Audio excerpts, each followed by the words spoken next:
పెద్దపల్లి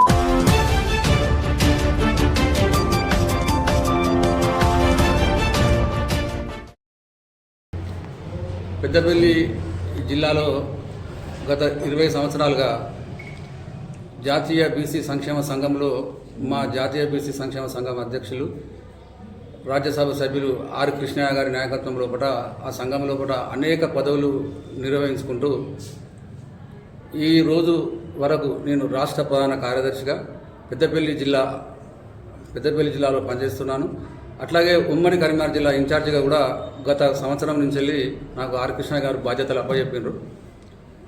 నేను ఆర్ కృష్ణయ్య గారి నాయకత్వం లోపల అనేక సందర్భాలలో ఎన్నో ఉద్యమాలు చేశాను. ముఖ్యంగా ఉద్యమాలు ఏంటంటే రాస్తారోకాలు కానీ ప్లస్ ఫీజు రియంబర్స్మెంట్ ధర్నాలు కానీ కలెక్టరేట్ల ముందు, అట్లనే ఆయన హైదరాబాద్లో ఎలాంటి ప్రోగ్రాములు చేసినా హైదరాబాద్కు తీసుకుపోవడం కానీ, అట్లనే ఆయన హైదరాబాద్లో కూడా ఒక పెద్ద సభ పెట్టాడు సరూర్ నగర్. దానిలో సభ పెడితే పెద్దపల్లి జిల్లా నుంచి వెళ్ళి 3 బస్సులు పట్టుకుపోయి ఆయన ఉద్యమాన్ని విజయవంతం చేసిన. అలాంటి సందర్భంలో లోపల ఇప్పుడు బీసీ జేఏసీ ఏర్పాటు చేయడం జరిగింది రాష్ట్ర వ్యాప్తంగా ఈ 42% రిజర్వేషన్ల పైన.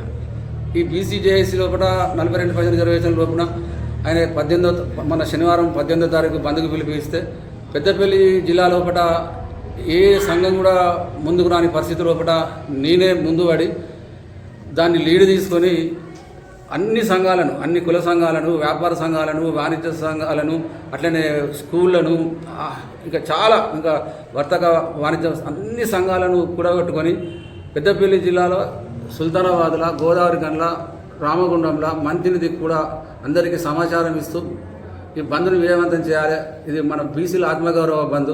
ఇప్పుడు మనం బంద్ చేయకపోతే భవిష్యత్తులో మనకు రాజ్యాధికారం రాదు, బీసీల ఐక్యత లేదని ఒక వాదన వద్దని చెప్పి ఉద్దేశంగా నేను ఈ జేఏసీ ఏర్పడకుండా జేఏసీ తరపునే ఉద్యమాన్ని బలోపేతం చేసి బంద్ను విజయవంతం చేసిన దానిలో పెద్దపల్లి జిల్లాలో కానీ పెద్దపల్లి టౌన్లో కానీ ఎవరిని అడిగినా చెప్తారు ఈ బంద్ విజయవంతం అవడానికి శ్రీమాన్ యొక్క చొరవనే కారణం, శ్రీమాన్ చొరవ లేకపోతే బంద్ విజయవంతం కాదు అని చెప్పి ఈరోజు పదవి తీసుకున్నాం. దాసరి ఉష గారికి కూడా తెలుసు పెద్దపల్లి బంద్ విజయమైందంటే దాసరి ఉష గారికి కూడా ఇది శ్రీమాన్ చేయబట్టే విజయవంతమైందని ఆమెకు కూడా తెలుసు. ఈ సందర్భంలో కూడా నేను నిన్న అంటే ఒక మీటింగ్ పెట్టిన. నిన్న మాకు ఆర్ కృష్ణయ్య గారు ఏం చెప్పిందంటే, నాకు శ్రీమాన్ నువ్వు కరీంనగర్ తీసుకుంటే ముందు ఒకసారి అన్ని సంఘాలతోని బీసీ సంఘాలతో కలుపుకొని ఒక మీటింగ్ పెట్టి కరీంనగర్ డిక్లేర్ చేసుకో అని చెప్పి ఆర్ కృష్ణయ్య గారి సూచన మేరకే నేను ఒక మీటింగ్ పెట్టుకున్నాను. ఇది ఎవరిని అన్ని సంఘాలను పిలిచిన, అన్ని కుల సంఘాలను పిలిచిన, నాకు అందుబాటులో ఉన్న మా బీసీ సంఘాలను కూడా పిలిచిన తర్వాత నాకు ఆమె మొన్న ఒకసారి సాయంత్రం ఫోన్ చేసి ఆర్ కృష్ణ దగ్గరనే కూర్చున్నది. ఫోన్ చేసినప్పుడు ఇక నువ్వు లేడు. ఆర్ కృష్ణ గారు ఏం చెప్పారంటే, శ్రీమాన్ దాసరి ఉష గారు వచ్చిన ఆఖరికి. దాసరి ఉష గారు వచ్చి ఆమె ఏమంటుందంటే, నాకు పెద్దపల్లి చేసి నేను లీడ్ చేస్తాను, నాకు చైర్మన్ కావాలి, నా దగ్గర డబ్బులు ఉన్నాయి, ఎంత అయినా ఖర్చు పెట్టకుండా శ్రీమానుకు దగ్గర పిలిస్తే జనం వస్తలేరు అని ఆర్ కృష్ణ గారికి చెప్పిందట. చెప్తే నేను సాయంత్రం ఆయనే ఫోన్ చేసిండు.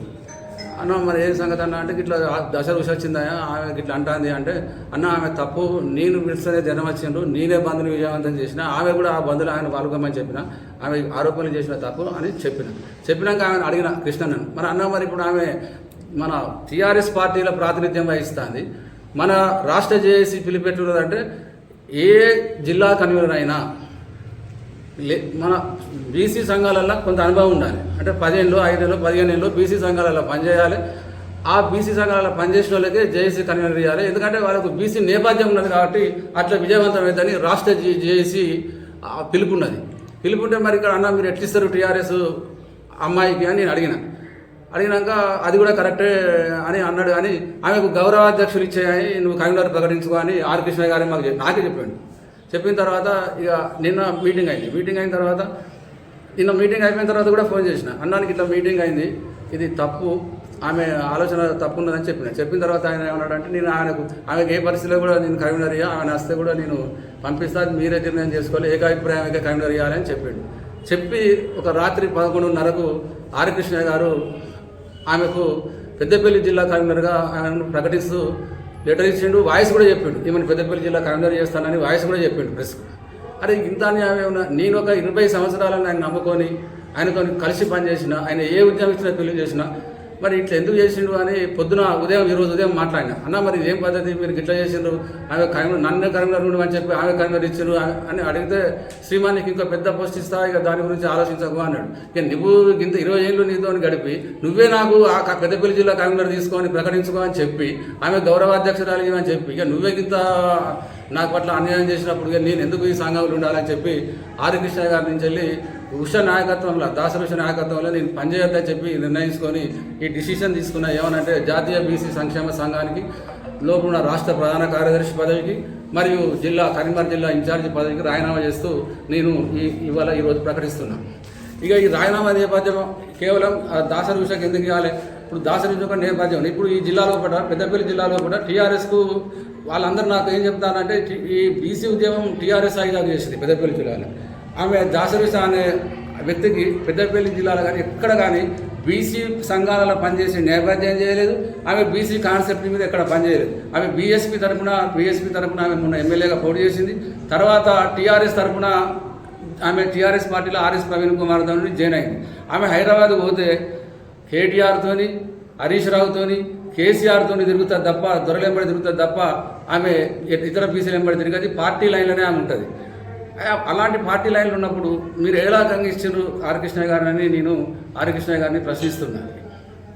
100% ఆమె చేయబట్టి ఇవాళ బీసీలను ఒక జేఏసీ యొక్క ఆధిపత్యమే దెబ్బతిన్నది, ఆత్మగౌరవం దెబ్బతిన్నది, బీసీల ఆత్మగౌరవం కూడా దెబ్బతిన్నది. ఎందుకంటే ఇసొంటోళ్లకు మీరు జేఏసీ చైర్మన్ ఇవ్వడం వల్ల రేపు భవిష్యత్తులో పైసలే కావాలి, జేఏసీ చైర్మన్ చేయాలంటే, ఉద్యమాలు నడవాలంటే పైసలే కావాలంటే అది తప్పు అని చెప్పి నేను అభిప్రాయపడతాను.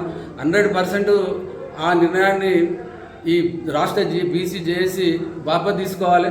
ఉషా గారిని కూడా మళ్ళీ ఆమెను నియామకాన్ని అంగీకరించద్దు అని చెప్పి ఆమె నియామకం చేసినప్పుడు జాదుల శ్రీనివాస్ గారి సంఘం అభ్యర్థి కూడా అక్కడ సంఘం ప్రతినిధి ఉండాలి. ఇవ్వలేదు, ముగ్గురు పోయి ఆమె కుల సంఘాలను పట్టుకపోయి అన్ని ప్రజా సంఘాలు వచ్చినాయని చూపెట్టి రాత్రి జేఏసీ ప్రకటించుకోవడం సరైన నిర్ణయం కాదు. ఈ నిర్ణయం పట్ల పెద్దపల్లి జిల్లా వాళ్ళు మొత్తం నాకు ఫోన్ చేసి, ఏందన్నా టీఆర్ఎస్ పార్టీలు ఉన్న రాజకీయ పార్టీలు ఉన్న ఆమెకు ఎట్లిస్తారు, బీసీ ప్రాతినిధ్యం ఉండాలి అంటే, నేను కూడా కాంగ్రెస్ పార్టీలు ఉన్నా నేను 20 ఏళ్ళ నుంచి బీసీ వాదం మీదనే కొట్టాడుతాను. కానీ బీసీ వాదాన్ని ఇడిచిపెట్టలే. నేను మనోహర్ రెడ్డి సార్ టీఆర్ఎస్లో పనిచేసినప్పుడు కానీ, విజయరామరావు సార్ ఎమ్మెల్యే గారి దగ్గర కూడా పనిచేస్తున్న సందర్భంలో కానీ బీసీ మీటింగ్లు పెట్టినా, బీసీలు ఆర్ కృష్ణ పిలిపించిన వాటిని సక్సెస్ చేసిన, ఢిల్లీకి ఒక 25-30 సార్లు నేను ఆర్ కృష్ణ పిలిపిస్తే, మొన్న కూడా ఢిల్లీకి నేను ఆర్ కృష్ణ గారు పిలిపిస్తే అనేక సందర్భాలలో ఇలాంటి ఉద్యమాలు లేవదీసిన సందర్భం ఉన్నది. నేను ఎక్కడ కూడా బీసీ వాదాన్ని ఇడిచిపెట్టలేదు. ఏ పార్టీలు ఉన్నా ఎక్కడ పనిచేసినా బీసీ వాదాన్ని ఇడిచిపెట్టకుండా బీసీ వాదాన్ని పనిచేస్తే ఈ ఆర్ కృష్ణ గారు ఈరోజు నాకు జేఏసీ పదవి ఇవ్వకుండా, చైర్మన్ ఇవ్వకుండా దాసరి ఉషకు ఇవ్వడం పెద్దపల్లిలో ఉన్న బీసీలు అందరూ ఆత్మగౌరవం దెబ్బతిన్నది. ఎందుకంటే నేను పనిచేసిన ఏ లీడర్ నాడు ఎక్కడ పోయినా, పెద్దపల్లి జిల్లాలో ఏ ఊరికి పోయినా బీసీ అంటే శ్రీమాన్ అంటే బీసీ అనేది దానికి పట్టుకొచ్చిన సందర్భం ఉన్నది. కాబట్టి వెంటనే ఆమె యొక్క నియామకాన్ని చెల్లనేరదని చెప్పి నేను కోరుతున్నా. ఈ రాష్ట్ర జేఏసీ ఈ నిర్ణయాన్ని, ఆమెకు ఇచ్చిన నిర్ణయాన్ని వాపసు తీసుకుంటే పెద్దపల్లి జిల్లాలో బీసీ జేఏసీ సక్సెస్ అవుతుంది. లేకపోతే టీఆర్ఎస్కు తాకట్టు పెట్టిన వాళ్ళు అయిపోతారు బీసీ జేఏసీ వాళ్ళు. ఇది రాష్ట్ర బీసీ జేఏసీ ఉన్నారు, అక్కడ కూడా నారగన్ ఉన్నారు, జాదుల శ్రీనివాస్ గారు ఉన్నారు, ఇంకా పెద్దలు మన రాజ్యాధికారి సురేష్ గారు ఉన్నారు, మన రాజారాం యాదవ్ గారు ఉన్నారు, వీళ్ళందరూ ఉన్నారు. కాబట్టి వీళ్ళందరూ కూడా ఆలోచించి పెద్దపల్లి జిల్లాలో కూడా ఆమె నియామకాన్ని రద్దు చేసి తిరిగి మళ్ళీ ఎవరైతే పనిచేయగలుగుతారో, ఎవరైతే సమర్థులు ఉన్నారో, నేను సమర్థుని కాదు అనుకున్నప్పుడు బీసీ జేఏసీ ఆయన పెద్దపల్లికి వచ్చి ఒక మీటింగ్ పెట్టి ఇక్కడ సమర్థులను ఎన్నుకుంటే బాగుంటుంది. ఏకపక్ష నిర్ణయాలతోని ఆర్ కృష్ణ గారు చేసిన నిర్ణయానికి కొద్దిగా నేను బాధపడి ఈ సంఘానికి రాజీనామా చేస్తున్నా. ఆర్ కృష్ణ గారితో ఒకసారి ఆర్ కృష్ణ గారు పెద్దపల్లికి వచ్చిన సందర్భంలో మంత్రిని పోయినారు. నేను పెద్దపల్లి జిల్లాలో ఆర్ కృష్ణ గారు 2 మీటింగ్లు పెట్టించిన. 2 మీటింగ్ వచ్చారు. మంత్రిలో మీటింగ్ పెట్టినప్పుడు రాంగా ఆర్ కృష్ణ గారిని మా ఇంటికి రమ్మన్నారు. మా ఇంటికి వచ్చి కూర్చున్న తర్వాత అంటే టీవీ వచ్చిన ఆయనకు షర్బత్ ఇచ్చిన తర్వాత వెళ్ళిపోయే ముందు మా భార్యను, నా పిల్లలను పరిచయం చేసినప్పుడు మా భార్య ఏమన్నదంటే ఆర్ కృష్ణ గారితో, సార్ తెల్లారు లేస్తే బీసీ అంటాడు, కృష్ణ అంటాడు, ఎప్పుడు ఇదే ఆలోచన ఉన్నాడు, ఆర్ కృష్ణ అంటాడు, బీసీ అంటాడు అని చెప్తే ఆర్ కృష్ణ గారు ఏమన్నారంటే నా భార్యతో, అమ్మ నీ భర్తకు పెద్ద భవిష్యత్తు ఉంటుంది బీసీ సంఘాలలో, భవిష్యత్తు అంతా మీ శ్రీమాందే, అట్లా పనిచేయమని ఇంకా బాగా కష్టపడమను అని చెప్పిండు. ఇవాళ ఈరోజు పొద్దుగాల లేచి నా భార్య నాతో ఏమంటుందంటే, భవిష్యత్తు అంటే ఇదేనా అండి, ఆర్ కృష్ణ ఇచ్చే గిఫ్ట్ ఇదేనా నీకు అని చెప్పి నన్ను అడిగింది ఆర్ కృష్ణ అన్న. మీరు కనీసం నాకు ఒక నిమిషం చెప్పి నేను ఇస్తాను దాసరుషకు శ్రీమాన్ కోఆపరేషన్ అని చెప్పి కూడా ఇవ్వలేదు. 20 సంవత్సరాలు నీతో నేను నడిచినప్పుడు నాకు ఒక నిమిషం టైం ఇవ్వకుండా, నా గురించి ఒక నిమిషం ఆలోచించకుండా ఆగ మేఘాల మీద రాత్రి 11:30కు రాసిచ్చి పెద్దపల్లి ప్రజల బీసీ ప్రజల యొక్క ఆత్మగౌరవం దెబ్బతిన్నదని చెప్పి నేను సొంతంగా భావిస్తున్నా. ఈ విషయంలో కూడా నేను భవిష్యత్తులో కూడా నేను రాష్ట్ర జేఏసీని కలిసి అందరు నాయకులను కలిసి ఇక్కడ జరుగుతున్న పరిణామాలను వెల్లడిస్తా. నిన్న జరిగిన మీటింగ్లో కూడా అందరూ నాకే సపోర్ట్ చేసి ఉన్నారు. ఆర్థికంగా ఉన్న వాళ్ళకు జేఏసీ ఇస్తే నడవదని చెప్పారు. ఇలా అనేక పర్యాలు చెప్పినా కూడా ఆర్ కృష్ణ 2-3 కుల సంఘములను పట్టుకొని తన కులాన్ని పట్టుకపోగానే దాసరుషకి ఇవ్వడం భావ్యం కాదు. ఈ విషయంలో కొంత కలత చెంది నాకు బాధ అనిపించి చాలామంది బీసీ ఉద్యమ నాయకులు, బీసీ ప్రజలు నాకు ఫోన్ చేసి, అన్న నీకు అవమానం జరిగింది, నీకే రావాలి, బంధుని సక్సెస్ చేసినావు, ప్రతి మీటింగ్ నువ్వే పెడతాను, పెద్దపల్లిలో ఎవరు మీటింగ్ పెట్టే శక్తి లేని వాళ్ళు ఉన్నారు, ఏ సంఘం కూడా ఇప్పటివరకు మీటింగ్ పెట్టలేదు, నువ్వు తలుసుకుంటే నేను మీటింగ్లు సక్సెస్ అనే సందర్భాన్ని చెప్పారు. కాబట్టి నేను ఈ విషయంలో కలత చెంది దీన్ని రాజీనామా చేసి నా భవిష్యత్తు కార్యాచరణ కూడా మీరు అడుగుతున్నారు. భవిష్యత్తు కార్యాచరణ ఏంటంటే నేను ఎక్కడ కూడా బీసీ ఉద్యమాన్ని దెబ్బతీయ. 42% బీసీ ఉద్యమంతో పాటు ఈ బీసీలకు కావాల్సిన హక్కుల గురించి, వాటి గురించి కూడా ఈ పెద్దపల్లి జిల్లాలో పట్ల తిరిగి బీసీ ఉద్యమాన్ని మరింత బలోపేతం చేస్తా. 100% రెట్టింపు సాగుని బలోపేతం చేస్తా. నా సమర్థతను నిరూపించుకుంటా. పెద్దపల్లి జిల్లా ప్రజలకు బీసీలు అంటే ఒక చైతన్యవంతమైన దివిడిలక ఉజ్వలంగా ఒక దివిడిలక తీర్చిదిద్దుతా. నేను ఈ ఒక్క బీసీ సంఘానికి వెళ్ళి తప్పుకుంటాను తప్పి బీసీ ఉద్యమాలకు వెళ్ళి తప్పుకుంటలేను. బీసీ సంఘానికి వెళ్ళి తప్పుకుంటాను, ఉద్యమాలకు వెళ్ళి తప్పుకొని నేను ఉద్యమాన్ని మరింత బలోపేతం చేస్తా. అన్ని వర్గాలను కలుపుకపోతా, అన్ని రాజకీయ పార్టీలను కలుపుకపోతా, అన్ని ప్రజా సంఘాలను కలుపుకపోతా. భవిష్యత్తు కార్యాచరణను కూడా ప్రకటించి నేను రాష్ట్ర బీసీ జేఏసీ కన్నా మెరుగైన ఫలితాలను పెద్దపల్లిలో సాధించి, పెద్దపల్లి అంటే బీసీలది అంటే పెద్దపల్లి అదొక బీసీ విప్లవాల గడ్డగా తీర్చిదిద్ది ఈ పెద్దపల్లి కీర్తిని బీసీ బావుట ఎగిరేసేదానిక నేను విశ్రమించను. ఇది తెలుసుకున్న రోజే, ఇది చేసిన రోజే నా ఆత్మ సంతృప్తి చెందుతుంది. నా బీసీ ప్రజలకు నేను ఇచ్చిన వాగ్దానం నిలబడతానని చెప్పి ఈ సమావేశాన్ని ముగిస్తూ, భవిష్యత్తులో బీసీలు అందరూ కూడా నా వెనుక నడిచి నా యొక్క నమ్మకాన్ని వాము చేయకుండా నా వెనుక నడవండి.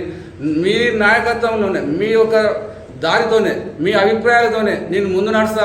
20 ఏళ్ల సంది మీరు నన్ను ఆదరించిండ్రు. భవిష్యత్తులో కూడా బీసీ ఉద్యమాలకు మీరు ఆదరిస్తే మీ కళలను నిజం చేసి రాష్ట్ర ప్రజల కళలను కూడా నిజం చేస్తా పెద్దపల్లి జిల్లా నుంచి అని చెప్పుకుంటూ నేను ఈ ప్రెస్ మీట్ను ముగిస్తున్నాను.